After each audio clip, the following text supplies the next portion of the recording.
Hello everybody, welcome back to the Stacey West Preview Podcast. I'm your host Jake Tonge.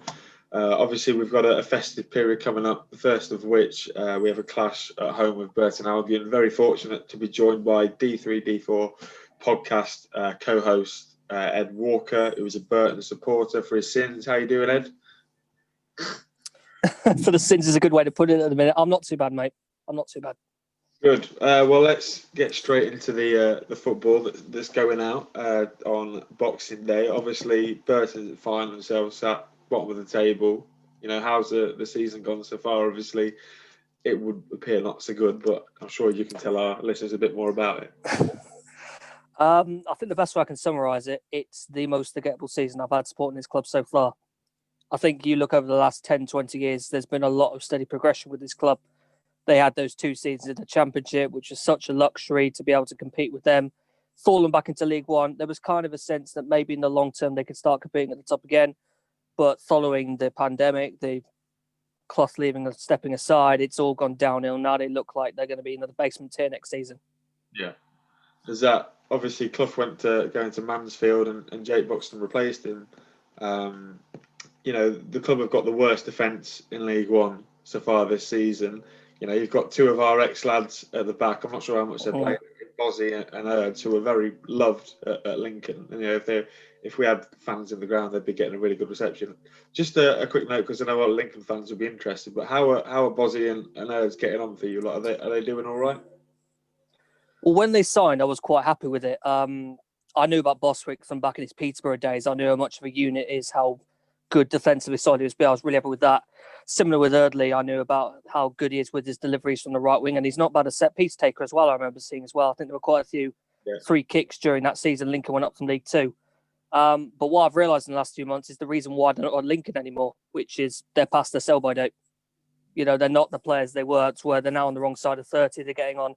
The 2 of them had injury problems, which has meant we haven't got to see them for the large enough spell in the season. Boswick's been the one that's been more influential. I still think he's a player who, given his size and his stature, he's still able to be a unit in defence and able to deal with a lot of defensive pressure. But Erdley has had persistent injury problems and just not been able to see nothing on the right back at the minute, which means we've been having our usual right back, John Braith, out there instead.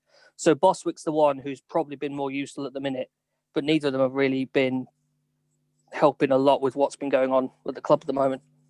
What do you put that poor defence down to? Is it the fact that you're changing it week on week and it's not sort of finding a stable outcome? I think the age of it's quite a problem. There's quite a lot of inexperience, in too much experience actually. There's a lot of people on the wrong side of 30, and the manager unfortunately seems to be unable to organise them defensively well enough. We've got a very nice keeper in Kieran O'Hara, who was originally on loan to Manchester United last season, signed permanently after being released from United in the summer. 2 years of him, we're very happy with that. But there's an inability to keep clean sheets at the minute. They haven't had one since the start of February. So there hasn't been one in any competition all season. And in the last couple of games, they conceded within the first 10 minutes. They're just so unable to deal with any kind of attack coming at them. And that's what makes me so scared about this Lincoln game, because you guys are scoring to thunder at the minute. Well, yeah, I'm blushing, look. Obviously, Kieran O'Hara was a player that we were linked with over the summer. Yeah. Obviously, we went for Alex Palmer, thank goodness. Doncaster last week, 3-1 defeat. Dare I remind you, obviously, you were quite miserable on the podcast about it, and you're rightly so. Just what were your views on that game? It was nothing on Doncaster. I think they're a fantastic side, and they're deservedly up there with you guys competing at the top of the table at the minute. I know they got beaten by Shrewsbury last night, but Shrewsbury on a bit of a roll with the change of manager. And I think last night really frustrated me because Shrewsbury were in a similar position to Burton down the bottom of the table, looking massively out of form and like dropping out of the division. They changed their manager, got the right manager in, and because this division's so tight at the moment, if you win 2 or 3 games, you fly out of the table, as they've done there. They're now out of the bottom floor and look like they can keep themselves well clear of it. And I think that's the frustration, really, is that we, as fans, can see the manager at the minute is not working, but there seems to be a reluctance from the board to change. And there's no real sense that anything's going to change apart from us staying bottom of the table at the moment. Are you worried then about dropping into League Two? Obviously, the club are as high as a Championship, and they tend to stick with the manager. Obviously, Cloughy got you so far and then resigned, obviously. But Burton are a club that stick with their managers, it seems. Yeah, it has been. It's been a place for managers to start out the years. Obviously, Clough started out here back in the late 90s. Gary Rowett got his first senior management spell here. He's gone and done great things in the Championship with Millwall at the moment. Jimmy Floyd Hasselbank had one of his first jobs in England here, got very invested with that. And I think the hope was that Jake Buxton would be the same thing, but he's literally gone from being a player to a manager with very limited coaching experience beforehand, and it's showing. And his win percentage is what makes him so difficult to me. He's won 2 games out of the 19 we played so far in the league, and you would have to look at any other club in this position, and you'd probably expect them to change the manager, and I don't really see what makes Burton different from that. If the idea is that this is all going to sort of stabilise next year and they'll get back on track, I don't see it, because he's making this squad, which I don't think a lot of people would say is the worst squad in the league, he's made them the worst team in the division at the minute, and I don't see the sense that things are going to get any better next season in League Two. I'll just take your mind off Burton this season then. We'll go back to last year. Obviously, the last game before the national lockdown was between these two clubs at Central Bank. I'm not sure if you were at the game, but it was one hell of a spectacle. Mm-hmm. Lincoln coming away 3-2 winners, but I seem to remember Joe Powell was a bit of a threat for you guys that day. We were obviously linked with him when he was at West Ham. Has he continued to be quite the player for you lot? Yeah, it wasn't a game I was at, but it was one I was very invested in. I was really happy with Joe Powell when he signed, because for most of the season we'd had Scott Fraser, who was proven to be one of the division's best midfielders, a kind of creative attacking midfielder on the left-hand side. And Joe was doing exactly the same things as him, but he was 2-3 years younger. So there was a sense that there was some real potential with him to fill in that role. And he has started to the end of this season. We're playing more with him sort of at the tip of the midfield and sort of central attacking midfield role. And he's really started to come into the season in the last few weeks with the change of formation that's come about. And I know he got that brace at Lincoln, which I think best summed up exactly what you can do. He is a lot like Scott Fraser. He's someone who wants to get on the ball, play positive, play forwards, make use of that left foot, try and play some passes in through the back line, and can get amongst the goals as well. So he's really proved his value to me. And yeah, I do remember that last game. I remember particularly how bad some of the goals we conceded from you lot were. I think the Tom Hopper one sticks in my mind. I think it might have been the 2-2 goal. I think it might have been on the occasions. But yeah, and then Lucas Akins, of course, had a penalty save, didn't he? Which could have saved the point. But no, I was quite frustrated with that being the final game. But no one would have ever known at the time that was the last game we played. I think we had another one with Bolton a few days later, which was a draw as well. But no one would have ever seen that was going to be the last games we were going to see them play. Were you quite disappointed at the time? Because obviously Burton were, I think I'm right in saying you were above us in the league table at the point at that time as well. I think you come around 12th last season, if I'm not wrong. Were you disappointed to get beat in the manner that you did? Yeah, well, the thing was, going into the winter period, we had really good form. I think we won all but one of the games over the Christmas period, and it accumulated with a 1-0 win over MK Dons at the start of January, which put us 6th in the playoffs for the first time in the season. But within a few days, we'd lost our top scorer, Liam Boyce, to Hearts, and that was always going to be a problem to replace him. We were never able to truly replace him in the team, having to play Lucas Akins up there, who's more naturally of a right winger than an actual centre forward, and you saw the difference without him. We did manage to bring in Jamie Murphy on loan to Rangers, who had an explosive impact. I think he got 7 goals in 10 games to really impact the game there. But losing Liam Boyce turned us really from a team that generally looked like competing for the top 6, into one that just kind of slumped down the table, and the decline in the back half of the season was quite noticeable without him as the focal point of the attack. And since it's Christmas in 2 days, what would Burton Albion like Santa Claus to bring you lot for Christmas on Friday? What would you like in your stocking? 6-7 wins, something like that. Something, just a bit of confidence at the minute. I don't know. I remember reading. I think our Boxing Day record is actually one of the best in the EFL. I think there's been maybe 2 defeats in all over the last couple of seasons. We won our Boxing Day fixture last year, which I think was it Rochdale or might have been Tranmere last season. We got the win. So the Boxing Day record's quite strong, but we've never been in a position this bad in the league. So I think you look at the position Lincoln are in and the position Burton are in, and a lot of people would be saying this is a given to Lincoln, especially given the situation the two clubs are in. But we'd normally had quite good Christmas periods. I remember even in the season that they were relegated to the Championship, but they spent most of the season in the bottom 3. They did have a good Christmas period over that point, picked up a lot of valuable points which kept them into it. So maybe there's a chance for a good Christmas period, but I don't think the fans have a lot of confidence in this team to really get enough results at the moment. And you mentioned Lincoln there. What have been your opinions on our start to the season? Obviously, joint top of the league as it stands to the game in hand. We're getting all a bit excited, as we probably should do. What as an outsider, what's your opinion on it all? Well, I'm sure if you've listened to the podcast, you know that my co-host James is very big on you lot and was pre-season, and I think we kind of talked him down into saying I wasn't as sure about you guys at the time, because I remember I love Appleton as a manager, but I do remember you kind of had a bit of a slump in the back end of that season where you kind of finished around sort of the middle of the bottom half, and I wasn't sure if you were going to take the step up. But then you brought in people like Alex Palmer and Callum Morton, who'd been so good in League Two the previous season, and that really changed my opinion on as well. So to see them actually have the flying start there wasn't too much of a surprise as it would have been maybe about a month before that started.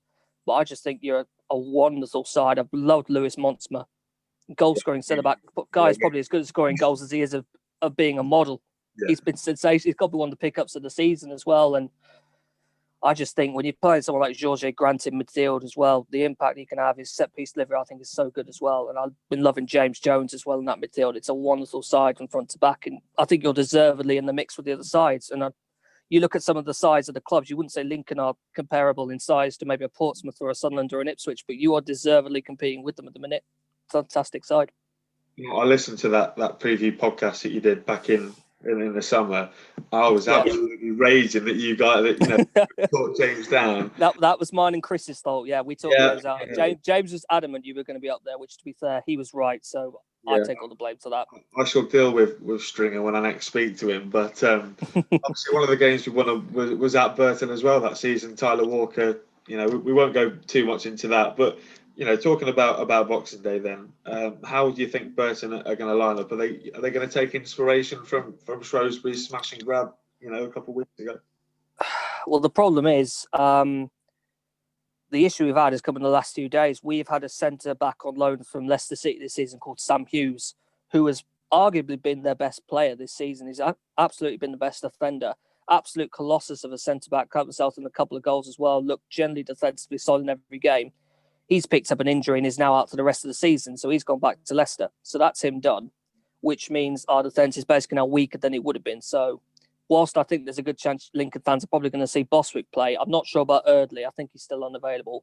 There's a good chance of Boswick playing, and he'll probably be partnered by John Joe O'Toole, who formerly was at Northampton and Bristol Rovers, and he's the liability in the team at the moment. So if people see him on the team sheet, there's not going to be a lot of confidence at all. So I'm quite worried about this game, to be honest.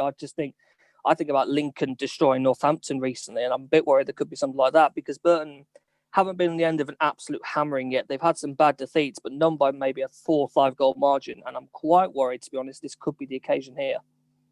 What exactly are you worried about from Lincoln? Obviously, we've got quite a few players that you could mention, but I think the one that probably was sticking your head at the minute, Brennan Johnson from Nottingham Forest, scored 2 on the weekend. Outstanding individual, probably won't be with us beyond January. What are your thoughts on him? Do you know, Brendan Johnson I love. Personally, for me, it's Tom Hopper. I think even going back to his Southend days, I think he's got this knack of scoring against Burton. I seem to remember him doing it in Southend before he came to Lincoln. So he's a player I'm very aware of as well. Brendan Johnson, like you say, fantastic as well. I think Harry Anderson, if he's available to play, wonderful winger out on that right-hand side. There's so much threat. And then Lewis Montsma, we are so vulnerable to set pieces. So Lewis Montsma will be licking his lips at the opportunity to potentially score from a free kick or a corner. So you can't ignore that either. It's just such a formidable side. I'm worried about if we give James Jones too much opportunity on the ball, he can make something happen. I'm really scared of this game at the minute, to be honest, even though I'll be having to watch probably from behind the chair. Like peeking over the corner trying to have a watch of it, but yeah. And just quickly, finally, can we get a bit of a score prediction then from your end? Just try to avoid cricket numbers because this could be bad. I get the feeling we might get a goal. I know Lincoln have been quite good with the clean sheets, but we have had I think we're the top scorers in the bottom 4 at the minute because we tend to get 1 but then ship 3. So I'm tempted with a 3-1, and I have a feeling it will be maybe a Lucas Akins penalty towards the end that makes a difference. But I think Lincoln should see Burton off quite comfortably, especially without our best defender now, who's out for the rest of the season and who's been our best player. and it's going to be quite ugly. We've got Lincoln next, and then it's a huge one against Wigan on Tuesday night. And I have a feeling, if we're being sensible, we really should be prioritising that Wigan game over this one, given the situation the two clubs are in. Yeah. I know I just said finally there, but Wigan obviously a massive game for you guys. They're quite inexperienced. Do you think your experience will help you come on top of them, do you think? I would hope so, but Wigan have got a lot of fight about them. I've seen it so far. I think a lot of people were very doubtful about Wigan, given the horrible situation they find themselves in, because they shouldn't be in this division in the first place. They should still be in the Championship. It's not fair what happened to them. That squad is very young and inexperienced in a lot of areas, but they have got so much fight, and they're doing a lot better than I think most people would have anticipated. They really should be below Burton at the minute, and it's a criticism of Burton that they've actually got themselves below a side that's in administration, struggling at the moment. So that Wigan game is incredibly important, but I don't think we should completely ignore this Lincoln game, because you do not want to go into it on the back of a very, very heavy defeat. Well, thank you very much, Ed, for coming on the preview pod. Where can our supporters hear more of you and what you do?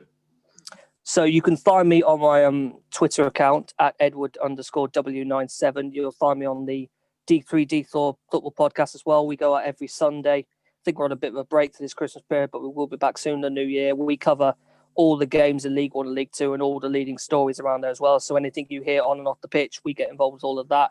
We're going to keep talking about Lincoln non-stop, because we're the Appleton love squad, especially James, and my co-host. He's got a lot of love for Michael Appleton, given the situation he used to be with Oxford. So yeah, you could definitely talk about Lincoln quite a lot on there. Well, as I say, thank you very much for coming on, mate. And thank you everybody else for watching, and hope you all have a very good Christmas. See you later.